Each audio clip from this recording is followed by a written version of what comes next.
Goeiemôre, my naam is Hilton Nero. Ek het tans gewerk by Bloemfontein Brandweer, Mangaung Municipality.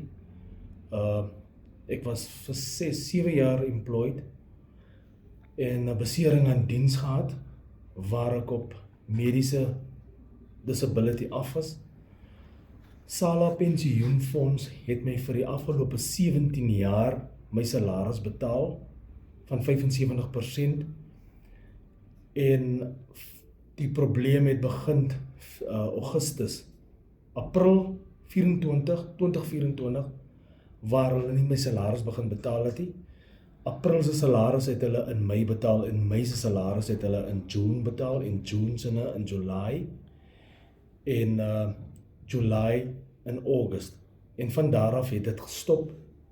Huidiglik is dit nou tans 2 jaar wat hulle nie my salaris betaal nie.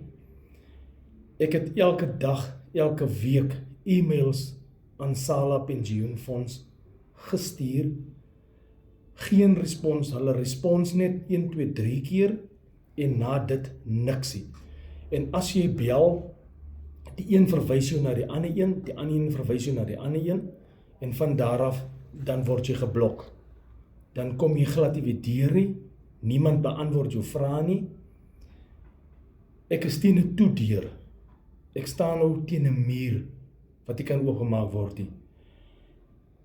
Ek het al my werk weer genader, ons kantore by Mangaung. Tandi, die vrou het my probeer help. Sy het dieselfde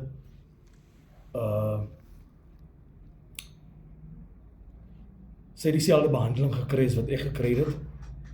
1, 2, 3 helpa en van daar af word sy geblok. En ons HR dieselfde. So ek het laas maand die 24ste June het ek vir Sala 'n e-mail gestuur dat ek alles in my vermoë nog gaan doen. Ek gaan social media, ek gaan hulle ontbloot vir wat dit is. Want ek het nie 'n derde party aangestel nie. My pension contribution is betaal aan Sala Pensioenfonds, waar ek in my e-mails, al my e-mails vir hulle gewittig het, dat hulle verantwoordelik is, 100% verantwoordelik is vir my betaling van my salaris. Huidige is so 2 jaar, al die goed wat ek voor gewerk het, hard voor gewerk het, hierdie jare, is ek nou besig om te verkoop, om by means net 'n living te kan maak. Ek skuld die munisipaliteit R160.000 vir water en elektrisiteit, wat ek nie kan betaal nie.